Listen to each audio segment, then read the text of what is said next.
Banco Base, la base que fortalece a las empresas, presenta. Resumen en imagen.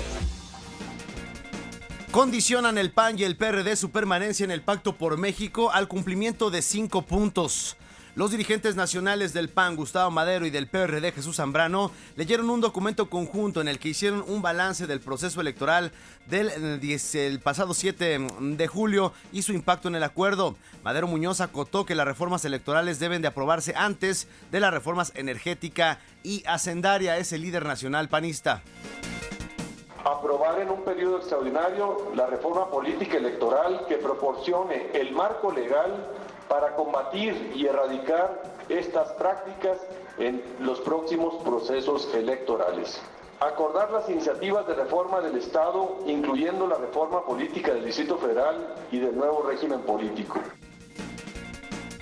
En tanto, el líder perredista denunció que no se cumplieron los acuerdos del adendum y, en cambio, durante la jornada electoral los actores priistas realizaron diversas trapacerías ante la indiferencia o complacencia del gobierno federal. Vamos a escuchar a Jesús Zambrano. No se cumplieron los acuerdos del adendum. La prueba no fue superada y resurgieron los peores vicios del antiguo régimen. Trapacerías de gobernadores priistas, indolencia de algunos dirigentes de este partido y ausencia del gobierno federal priista para impedirlas. Ante esta situación, explicaron, ambos partidos se enfrentaron el dilema de retirarse del pacto o continuar en él, pero finalmente acordaron seguir privilegiando el interés de México, aunque bajo las siguientes premisas.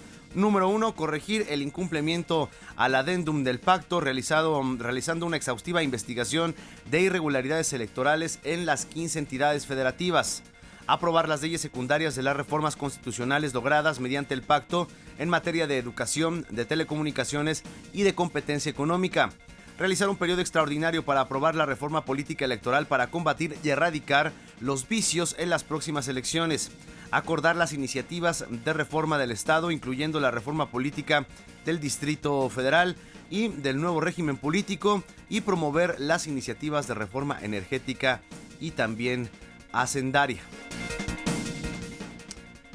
En ese sentido, el secretario general del Comité Ejecutivo Nacional del PRD, Alejandro Sánchez Camacho, y Marta Delia Gastelum, integrante de la Comisión Política Nacional del PRD, urgieron a debatir la permanencia de su partido, de este Partido del Sol Azteca, en el Pacto por México, pues afirmaron la inmensa mayoría de los militantes de esa fuerza política rechazan ese instrumento. Vamos a escuchar tanto a Alejandro Sánchez como a Marta Delia Gastelum. De tal manera que si en esta conferencia, en este encuentro, se habla que el PRD sigue en el Pacto por México, se debe comprender que será esa parte del PRD que va a permanecer en el Pacto por México, porque habemos otros integrantes de la dirección del partido y pensamos que de la inmensa mayoría de la militancia que no coinciden con el Pacto por México. Formalmente y así siendo muy estrictos, tendría que ser un Congreso Nacional el que aprobara esta parte como esta estrategia como parte de una línea política del partido. Esto sería en términos generales, más amplio. Mire, como sea, se sabía de antemano, se vislumbraba que este Pacto por México iba a ser una moneda de cambio para los partidos que lo integran, principalmente el PAN y el PRD, que hoy en día son oposición. Estas condicionantes que ponen para su permanencia en este Pacto por México van sobre todo después del anuncio que hace el PRI este fin de semana aceptando los resultados de la elección en Baja California. En 2007 se hizo una reforma electoral que fue muy mencionada, que fue calificada por algunos como la madre de las reformas en materia electoral en nuestro país. Se derivó después de lo que pasó en 2006, que usted recordará. Y bueno, se suponía que todo esto iba a quedar erradicado y demás. Una vez más, el PRI regresa al poder y todo parece indicar que la única prioridad de los partidos de la oposición es cambiar las reglas del juego para evitar a toda costa que el PRI gane otra vez. La Confederación de Cámaras Industriales, la CONCAMIN, urgió a los distintos actores políticos a reactivar el Pacto por México y avanzar en la discusión de las reformas pendientes. Estamos a mitad del camino y tenemos reformas que no pueden esperar. Los sectores energético y hacendario son áreas estratégicas para el desarrollo e importantes promotores de un crecimiento incluyente de la inversión, el empleo y la generación de riqueza.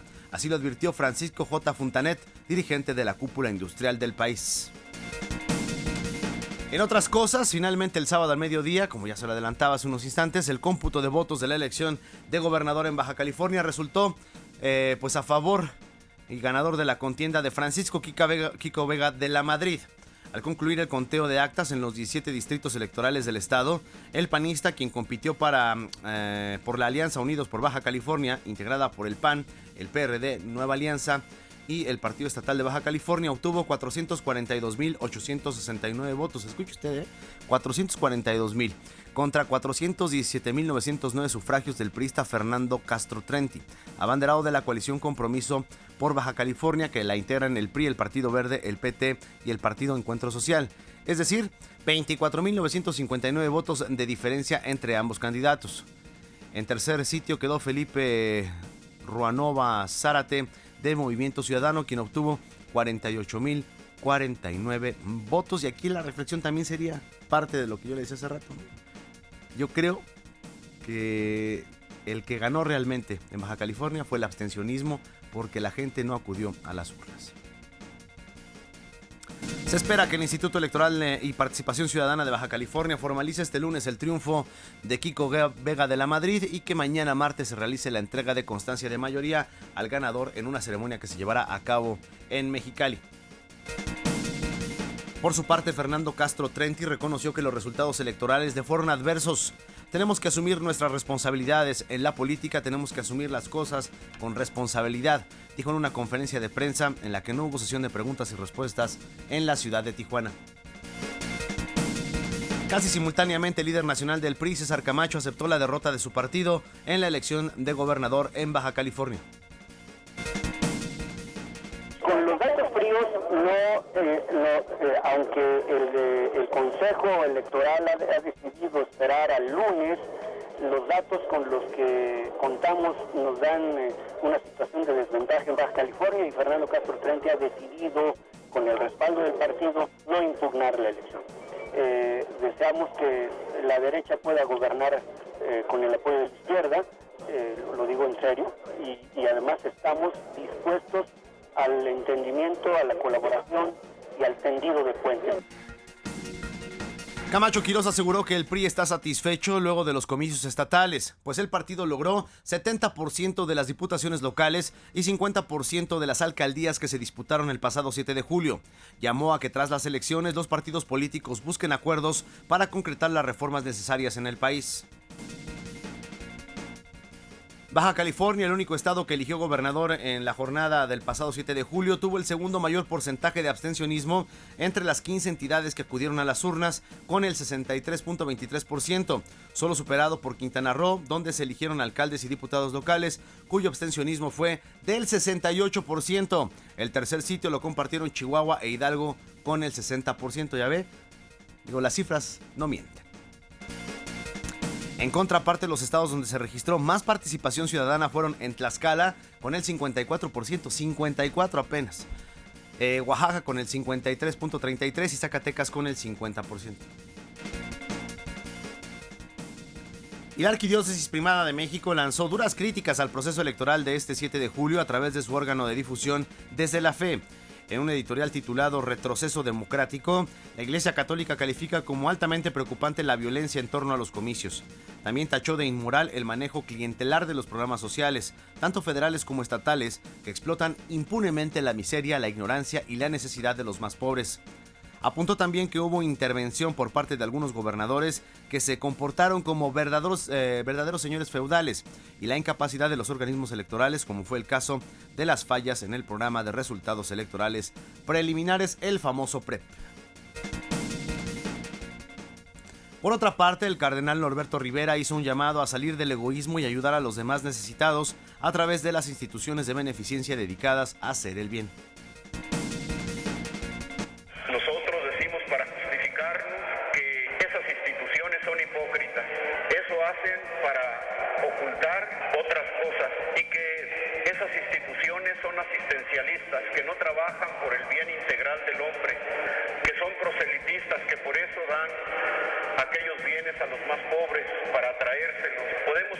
muchas excusas, pero muchas veces no apoyamos. El periodo extraordinario de sesiones que inicia mañana solo en San Lázaro permitirá mantener la dinámica de las reformas, aseguró el coordinador de los diputados priistas, Manlio Fabio Beltrones. México no se puede detener, tenemos mucho por hacer para seguir transformándolo. Es tiempo de trabajar, no de descanso, apuntó Beltrones Rivera. El coordinador de la bancada panista, también en la Cámara de Diputados, Luis Alberto Villarreal, indicó que este periodo extraordinario de sesiones será una oportunidad para construir un federalismo más responsable y justo, ya que la Cámara Baja tendrá bajo su responsabilidad temas fundamentales, desde la reforma para facultar al Congreso de la Unión a expedir legislación única en materia de procedimental penal y de carácter general para el combate a otros delitos, hasta la reforma en materia de disciplina financiera de estados y de municipios que urge. Mientras el coordinador parlamentario del PRD en el Senado, Miguel Barbosa, confió en que una vez concluido el periodo extraordinario de sesiones en San Lázaro, ambas cámaras del Congreso lleven a cabo un periodo extraordinario a mediados de agosto, ya que existen reformas pendientes en materia de anticorrupción, transparencia y sistema financiero. Y ahora le cuento que continúan las expresiones de rechazo en torno al presunto espionaje realizado por el Departamento de Estado norteamericano aquí en nuestro país durante la pasada administración federal.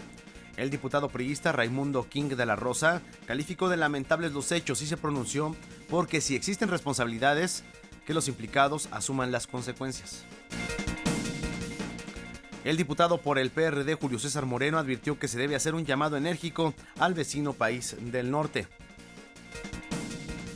Mientras que el investigador Jorge Santibáñez Romellón, expresidente del Colegio de la Frontera Norte, opinó que la Secretaría de Relaciones Exteriores debe reunirse con el embajador de Estados Unidos en México para exigir cuentas o incluso enviar una carta al gobierno de aquel país, ya que si México empieza a permitir este tipo de prácticas, al rato habrá intromisión, ya no electrónica, sino territorial, alertó. Sí, creo que la respuesta mexicana ha sido tibia, por decirlo menos, me parece que ha sido tibia, que ha sido inoportuna, que no reaccionó correctamente, sino hasta que se da cuenta que otros países empiezan a reaccionar, entonces empieza a subir un poquito el tono, pero más da la impresión de que se hace más como para estar a tono de los demás, que porque realmente se esté buscando que esas prácticas se frenen. El especialista en temas de relación entre México y Estados Unidos opinó que lo mismo ocurre con la nueva alerta que emitió el pasado viernes el Departamento de Estado norteamericano sobre no viajar a México debido a la inseguridad que se registra en nuestro país. México tendría que responder de manera contundente, aseveró. Y precisamente en esta nueva alerta de viaje emitida por el Departamento de Estado norteamericano a sus ciudadanos, se indica que el crimen y la violencia son problemas serios y pueden ocurrir en cualquier parte de México. Se cataloga a Tamaulipas, Nuevo León y Guerrero como las más inseguras, seguidas de las regiones de Michoacán, Zacatecas y Jalisco. La dependencia estadounidense consideró completamente seguras para viajar a Baja California Sur, Campeche, el Distrito Federal, Guanajuato, Hidalgo, Oaxaca, Puebla, Querétaro, Quintana Roo, Tabasco, Tlaxcala y Yucatán. Y el gobierno de Coahuila rechazó categórico la alerta en la cual se pide a los ciudadanos norteamericanos no viajar a la entidad, ya que continúan experimentando altas tasas de crímenes violentos y asesinatos relacionados con el narcotráfico. El procurador estatal Homero Ramos manifestó que los índices delictivos y de violencia se han visto disminuidos en las últimas fechas. Demandó a las autoridades estadounidenses que impidan el ingreso de armas que se exportan ilegalmente de Estados Unidos a México y que son distribuidas entre los grupos delictivos. Y ahora le cuento que secuestran en Tabasco al notario Eberto Taracena Ruiz, quien fue el encargado de dar fe del decomiso de los 89 millones de pesos al exsecretario de Finanzas del Estado, Juan Manuel Sainz. Así lo publica el diario local Tabasco Hoy. El presidente Enrique Peña Nieto lamentó que México sea el país con mayor índice de personas con obesidad, por lo que pidió a los mexicanos tener una dieta balanceada y practicar algún deporte. Muy lamentable que nuestro país sea hoy el primer país con mayor número de mexicanos en obesidad, con mayor población en obesidad, y yo creo que es esta buena ocasión para recordar a todos los mexicanos que en sus hábitos hay que tener una dieta balanceada y la práctica invariable de cualquier deporte, que sea de su agrado, de su gusto, pero que procure la práctica de un deporte. Así habló el presidente Peña Nieto después de participar este fin de semana en la carrera Molino del Rey, organizada por el Estado Mayor Presidencial en la segunda sección del Bosque de Chapultepec, donde corrió 10 kilómetros registrando un tiempo de 54 minutos con 8 segundos. De 61.840 jóvenes que presentaron el segundo examen, ¿no?, o el segundo concurso de ingreso a la licenciatura en la Universidad Nacional Autónoma de México, solo 7.923 fueron seleccionados, es decir, quedaron fuera casi 54.000 aspirantes, informó la máxima casa de estudios del país. Por otra parte, 146.222 maestros en servicio y recién egresados presentaron el examen nacional de habilidades y conocimientos docentes para ocupar una de las 12.933 plazas que este año ofertó la Secretaría de Educación Pública. La dependencia rechazó las solicitudes de 4.686 aspirantes, ya sea por no haber estudiado en las normales del país, por no haber cumplido con los requisitos de acceso o por no haber concluido el trámite de registro.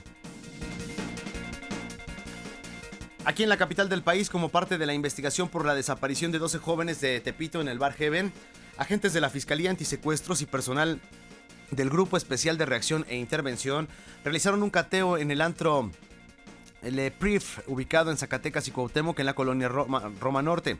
Se decomisaron 6 bolsas con documentación y equipo de cómputo que será analizado por la Unidad de Investigación Cibernética. El establecimiento fue asegurado.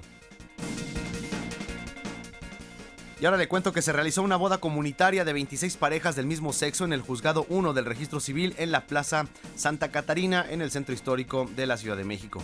El testigo de honor del evento fue el jefe de gobierno Miguel Ángel Mancera, quien ofreció que perfeccionará las políticas públicas a favor de todos los sectores de la sociedad. La Ciudad de México hoy tiene 2.513 matrimonios de personas del mismo sexo.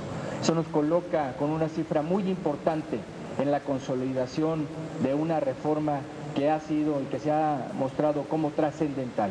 Solamente en este año tenemos más de 363 matrimonios que se han llevado entre personas del mismo sexo. Quiero decirles además que hay un dato muy importante, sobre todo para ustedes, para estas nuevas parejas. Solamente tenemos registrado el 2% de divorcios.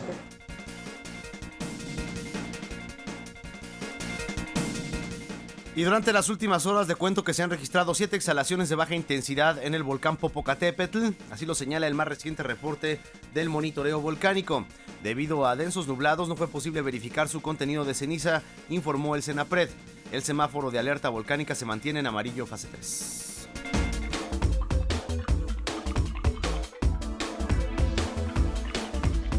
Es la imagen internacional. Este 15 de julio se cumplen 4 años de que Canadá impuso la visa a los mexicanos, lo cual fue un duro golpe para la industria turística local, que ha visto reducirse este mercado a la mitad.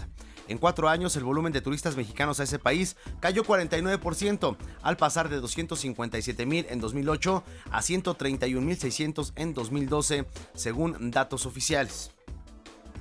Actualmente Canadá está considerado como el país que tiene el más complicado proceso de visa en el mundo.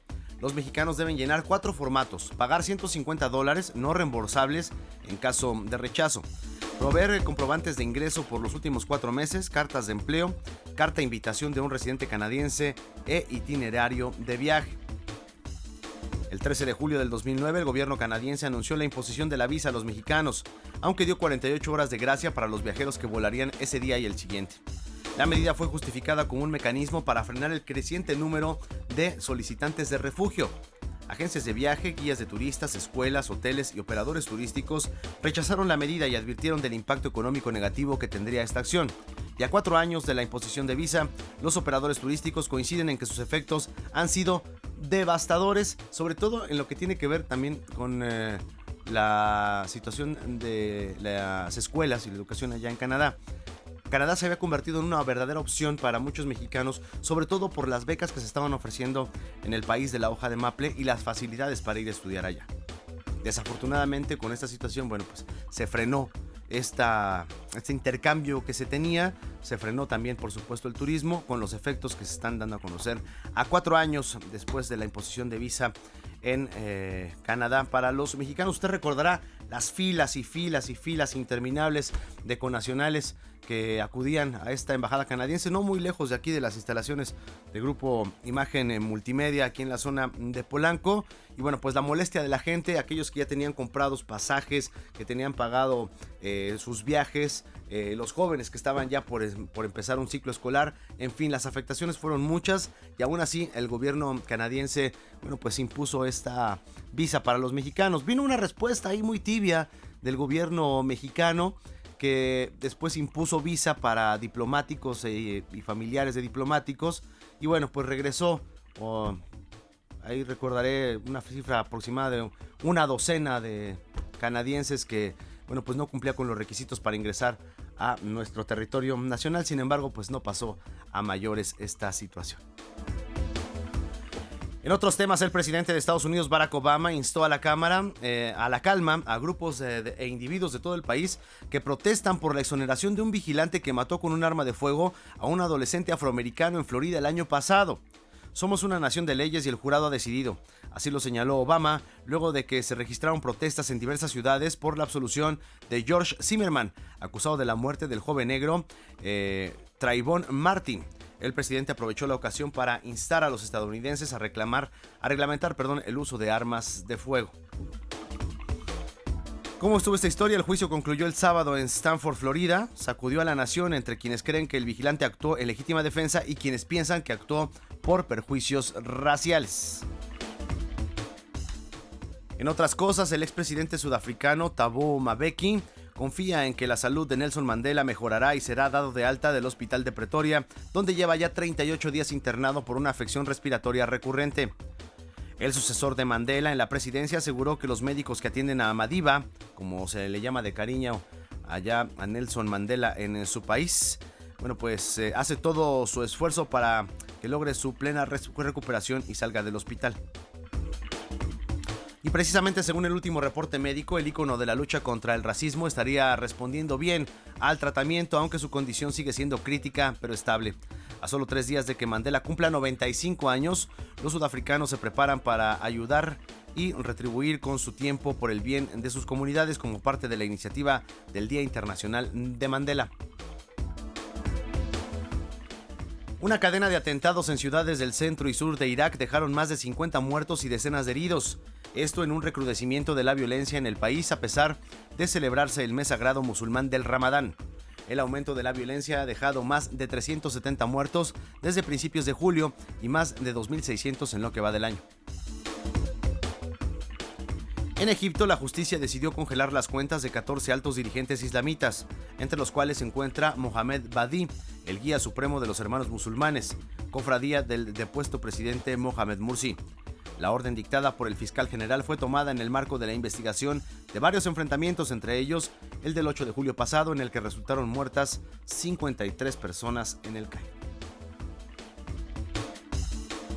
Mientras tanto, el líder político y exdirector de la Agencia Internacional de Energía Atómica, Mohamed Al-Baradei, rindió juramento como vicepresidente del gobierno interino de Egipto.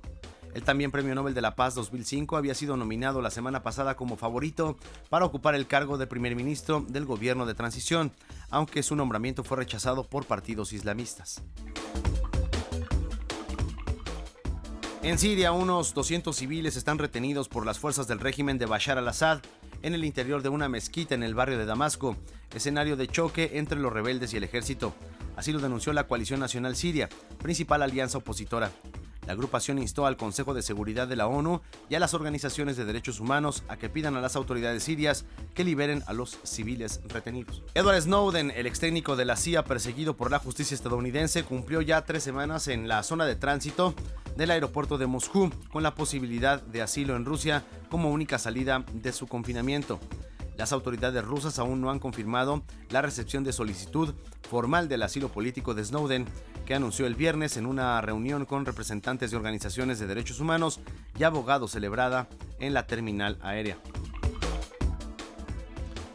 Un centenar de personas murieron y 160 siguen desaparecidas.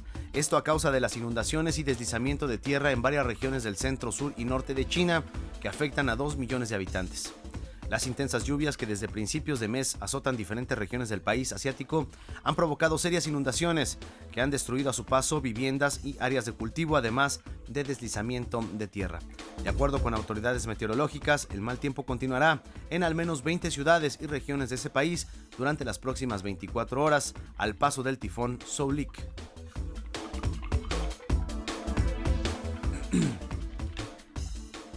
Casi 6,000 desaparecidos tras las inundaciones que azotaron el norte de la India el mes pasado serán considerados presuntos muertos, aunque su búsqueda continuará. 5,748 personas siguen desaparecidas y el proceso de compensación financiera para sus familias comenzará mañana martes. Al considerar que fallecieron, anunció el gobierno de Uttarakhand, el estado más afectado. De acuerdo con la ley india, no se puede declarar muerta a una persona desaparecida hasta que pasan 7 años. Sin embargo, a pesar del tecnicismo legal, las familias de los desaparecidos recibirán inmediatamente una compensación económica de 150,000 rupias, alrededor de $2,500 por víctima. Las lluvias torrenciales del monzón que este año llegaron antes de tiempo atraparon a miles de turistas y peregrinos que habían acudido a los templos, mausoleos y lugares sagrados hindúes en ese estado. Miles de personas despidieron en Pamplona a los Sanfermines 2013, la fiesta más internacional de España, cantando la tradicional Pobre de mí. Después de 9 días, las celebraciones en las que sus famosos y emocionantes encierros fueron los protagonistas. El más peligroso de este año fue el del sábado, cuando un tapón de corredores impidió el acceso de los toros al coso, generando momentos de dramatismo y angustia, con muchos mozos aprisionados, algunos de ellos inconscientes. Las imágenes fueron impresionantes, ¿eh? La verdad es que de verdad era un tapón ahí en la entrada del ruedo, que de verdad, híjole, yo no me imagino la angustia de haber estado ahí entre mozos, entre los mismos toros. Nadie podía pasar ni para atrás ni para adelante, era una cosa realmente impresionante. En el último encierro, una australiana resultó seriamente herida después de ser cornada, mientras que otros 4 corredores fueron hospitalizados por cortadas y golpes.